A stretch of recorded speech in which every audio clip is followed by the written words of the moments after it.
Sharon, which book is this that speaks more than betrayal in the city? Sasa mo betrayal in the city. Yeah. Jackie Okiri. Inakani nene nade nikitsani bendi sayo. Iwacho ni sayo gwengo isayo gweno ti sayo gwang.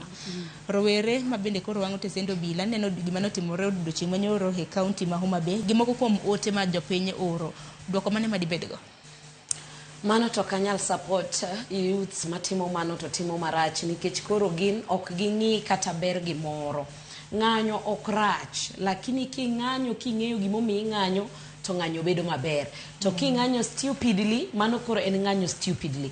But kadwa chayo ruwere te Sharon, gima also daher mondi ji ong'e ni nitiere jok ma asewacho, ni nitiere jok mose take advantage mar ng'anyo ni.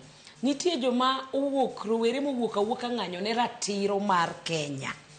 To eiye kanyo nitiere jotelo moko mose take advantage mokaw goons moriwo kod joma ng'anyo. Koro seche ma gini otimore tiwacho ni ng'anyo nokelo ma. To gima ji ok ne ni nitie jok moko, for example nyocho neno gima nyocho timore ka last time OTC kaendi maka ok ne gin rowere mang'anyo ma ne ng'anyo godiochieng' joma koro duogo timo gini time gotieno manyaka ung'eni eiye ka asewacho kachako wuoyo ni for those people ma take advantage of nyithindo ni neno nikech nyithindo nigi kech kar mondi ng'i kaka inyalo konyo nyathi oyud chiembe mapile tineno ni mondi ng'iewe gi siling 500 kata 1,000 for a day mondo dhi oketh mwandu mar ng'ato ng'ato oseloso higni gi higni mago telo ma wadagi mago jotelo madhi chuno ni koro nyaka wakwedi to gima dwa medo kendo ni kata obedo ni nyoche koro jogi oriwore gi telo how do I put it? Broad-based. Yes.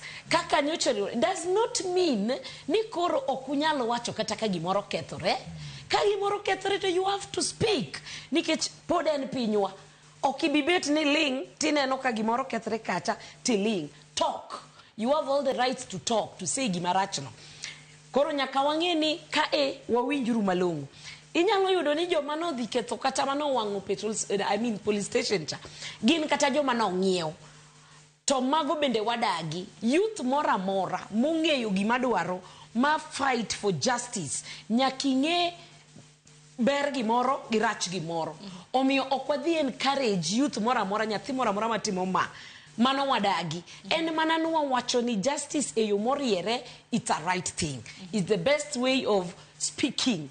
Mane kaka ng'ato nyalo winjo duondwa nikech koro nyithindo gi mokwongo nyaka ung'e ni nyithindo gi ose trust us for so many years ka ging'eyo ni wan wawuoyo ga jonyuol wuoyo giserito wuoyo wa magineno ka wuoyo wano ok nyuol matunda onge olemo koro giwacho ni it's high time for them now to come up also to speak their mind omiyo akwayo kendo pod akwayo government kindly the best way of solving this problem shikne nyithindo git beduru piny gouru mbaka biuru e dialogue buobo yuda solution to nego to wadagi kata an kaka janyuol kimako nyathina ayie ni nitie sheria follow the right procedure wenego nyathina mana dagi erokamana ahinya Bishop Kinchire